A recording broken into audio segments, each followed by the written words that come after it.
ശർക്കര വരട്ടി ഉണ്ടാക്കാൻ ബുദ്ധിമുട്ടാണെന്ന് വിചാരിച്ചിട്ട് ആരെങ്കിലും ഉണ്ടാക്കാത്തവരുണ്ടെങ്കിൽ ഇതുപോലെ ഒന്ന് ഉണ്ടാക്കി നോക്കിക്കോട്ടോ. നല്ല അടിപൊളി ക്രിസ്പി ടേസ്റ്റി ആയിട്ടുള്ള ശർക്കര വരട്ടി ഉണ്ടാക്കുന്ന റെസിപ്പിയാണ്. അപ്പോൾ എല്ലാവരും വീഡിയോ ഒന്ന് കണ്ടു നോക്കിക്കോട്ടോ. വളരെ കുറച്ച് ഇൻഗ്രീഡിയൻസ് വെച്ചിട്ടേ നല്ല അടിപൊളി ക്രഞ്ചിയായ ശർക്കര വരട്ടി, നല്ല കോട്ടിങ്ങുള്ള ശർക്കര വരട്ടി റെസിപ്പി എങ്ങനെ ഉണ്ടാക്കുന്നതെന്ന് ഞാൻ കാട്ടിത്തരാം. നമ്മൾ വീട്ടിൽ തന്നെ ഉണ്ടാക്കുന്നതാണ്. ഇത് നമ്മൾ ഒരു പ്രാവശ്യം ഉണ്ടാക്കി നോക്കിയാലേ പിന്നെ ഒരിക്കലും നമ്മൾ കടയിൽ നിന്ന് വാങ്ങില്ല കേട്ടോ. അതിനിതാ 3 നേന്ത്രക്കായ പച്ചക്കായാണ് ഞാൻ എടുത്തത്. ഇനിയിപ്പോൾ അത് തൊലിയൊക്കെ കളഞ്ഞ് ക്ലീൻ ചെയ്യാൻ വേണ്ടി കുറച്ച് വെള്ളം ഒരു പാത്രത്തിൽ ഒഴിച്ച് കൊടുത്തിട്ട് അതിലൊരിത്തിരി മഞ്ഞൾപ്പൊടി ഇട്ട് കൊടുത്തതാണ് കേട്ടോ. ആ കറി ഒന്ന് പോകാൻ വേണ്ടിയിട്ട് അതിൽ കുറച്ച് നേരം ഒന്നിട്ട് കഴുകിയെടുക്കാം. ഇനിയിപ്പോൾ ഇതാ കഴുകി വൃത്തിയാക്കിയ പച്ചക്കായ എടുത്തിട്ട് നമ്മൾ അതിൽ വെള്ളം ഒട്ടുമില്ലാതെ തന്നെ ഒരു ടിഷ്യൂ പേപ്പറോ കോട്ടൻ്റെ തുണിയോ വെച്ചിട്ട് നന്നായിട്ട് ഒപ്പി വൃത്തിയാക്കി എടുക്കാം കേട്ടോ. ഇതാ വൃത്തിയാക്കി ക്ലീൻ ചെയ്ത് റെഡിയാക്കി വെച്ചതാണ്. ഇനിയിപ്പോൾ ഇത് നമുക്ക് കട്ട് ചെയ്തെടുക്കാം. കട്ട് ചെയ്യാൻ വേണ്ടിയിട്ട് നടുക് മാത്രം ഒന്നിങ്ങനെ കീറി കൊടുക്കാം. അതിന് ശേഷം നമ്മളിങ്ങനെ ഒരേ കനത്തിൽ വേണം കേട്ടോ അത് കട്ട് ചെയ്തെടുക്കാൻ. ഏത് രീതിയിൽ കട്ട് ചെയ്തെടുത്താലും കുഴപ്പമില്ല. നമ്മൾ ഏത് ഷേപ്പിലാണോ കട്ട് ചെയ്തെടുക്കുന്നത് അങ്ങനെ കട്ട് ചെയ്തെടുക്കാം. കണ്ടോ, ഒരേ കനത്തിലായിട്ട് വേണം ഇത് കട്ട് ചെയ്തെടുക്കാൻ വേണ്ടിയിട്ട് കേട്ടോ. ഇനിയിപ്പോൾ ഇതാ ഒരു പാനിൽ ഞാനിപ്പോൾ ഈ ഇരുമ്പ് ചട്ടിയാണ് ആദ്യം എടുത്തത് കേട്ടോ. ഇരുമ്പ് ചട്ടിയിൽ ഇട്ട് കഴിഞ്ഞപ്പോൾ ഞാൻ വിചാരിച്ചു മറ്റേ ഒരു പാനുണ്ട്, അപ്പോൾ ആ പാനിലിട്ട് കൊടുത്താൽ ഒരുമിച്ച് എല്ലാം തന്നെ ഒരുമിച്ച് വറുത്തെടുക്കാമെന്ന് വിചാരിച്ചപ്പോൾ ഞാൻ ആ പാനിൽ മാറ്റി വെച്ചതാണ്. ഇനിയിപ്പോൾ ഇതിൽ ഒരു 1/2 സ്പൂൺ മഞ്ഞൾപ്പൊടി, ഒരു 1/2 സ്പൂൺ ഉപ്പും കൂടെ കൂട്ടിയിട്ട് ഒരിത്തിരി വെള്ളം ഒഴിക്കുക. ഇത് നമ്മൾ ചിപ്സ് ഉണ്ടാക്കുമ്പോൾ ഒഴിച്ച് കൊടുക്കില്ല, അതുമാതിരി ഒഴിച്ച് കൊടുക്കാനാണ് കേട്ടോ. എന്നാൽ പിന്നെ ഈ പച്ചക്കായക്കൊരു ഉപ്പ് രുചി ഇത് കിട്ടുമല്ലോ, അതിന് വേണ്ടിയിട്ടാണ്. ഇനിയിപ്പോൾ ഇതിൻ്റെ മുകളിലുള്ള കോട്ടിങ്ങിന് വേണ്ടിയിട്ടുള്ളതാണ്. പഞ്ചസാരയും ഒരു 3 ഏലക്കായും ഇട്ട് കൊടുത്തിട്ട് നന്നായിട്ടൊന്ന് അടിച്ചെടുക്കാം കേട്ടോ.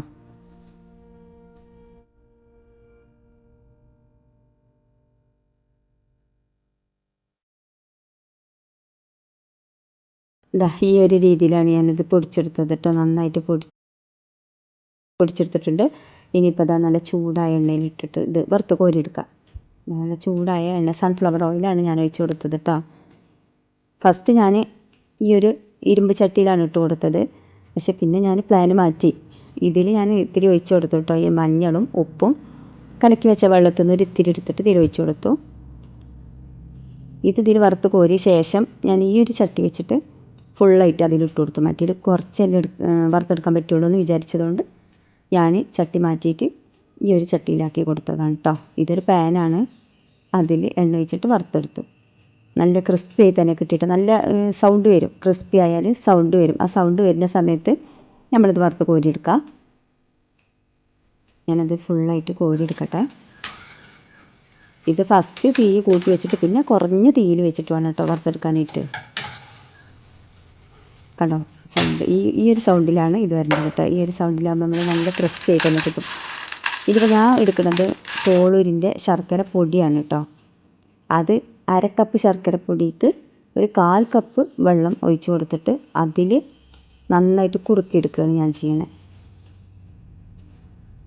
ഈ ശർക്കര പൊടിയിൽ കല്ലും അങ്ങനെ വേസ്റ്റൊന്നും ഇല്ലയെന്ന് ഉറപ്പ് വരുത്തുന്ന ശർക്കര പൊടി ആവുകൊണ്ടാണ് ഞാൻ ഇങ്ങനെ എടുക്കുന്നത് കേട്ടോ. ഇല്ലെങ്കിൽ നമ്മൾ ഇത് ആദ്യം ഒന്ന് മെൽറ്റ് ചെയ്തിട്ട് അരിച്ചെടുക്കണം, ശേഷം ഇങ്ങനെ നമ്മൾ കുറുക്കിയെടുക്കാൻ പാടുള്ളൂ. ഇതായിനിപ്പോൾ നന്നായിട്ട് ഇത് കുറുക്കിയെടുക്കണം കേട്ടോ ഈ ഒരു പാനിൽ വെച്ചിട്ട്.